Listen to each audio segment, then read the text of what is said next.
Ohm's law.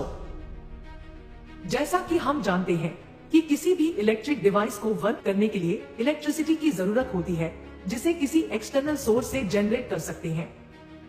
Animation में हम देखते हैं कि एक्सटर्नल सोर्स के लिए एक बैटरी ली गई है। जब बैटरी को सर्किट से कनेक्ट किया जाता है, तब बैटरी सर्किट के दोनों टर्मिनल पे पोटेंशियल डिफरेंस अप्लाई करता है, जिसे हम वोल्टेज कहते हैं। वोल्टेज अप्लाई होते ही सर्किट में इलेक्ट्रॉन्स फ्लो होने लगते हैं और इस इलेक्ट्रॉन्स फ्लो को हम करंट कहते हैं। सर्किट में करंट और वोल्टेज को मेजर करने के लिए एमीटर और वोल्टमीटर लगाया गया है। एग्जाम्पल के लिए मान लेते हैं कि वोल्टेज की वैल्यू 5 वोल्ट है और सर्किट में 0.5 एम्पियर करंट फ्लो कर रहा है। अगर हम इस सर्किट में वोल्टेज को कम या ज्यादा करना चाहें, तो हम इसके लिए एक वोल्टेज रेगुलेटर का यूज कर सकते हैं। एनिमेशन में हम देखते हैं कि जब वोल्टेज को कम करते हैं, तो करंट की वैल्यू भी कम होती है,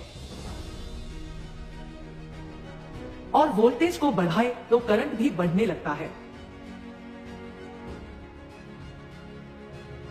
दूसरे शब्दों में कहे तो करंट और वोल्टेज एक दूसरे के डायरेक्टली प्रोपोर्शनल है, और इसी रिलेशन को हम ओम्स लॉ कहते हैं।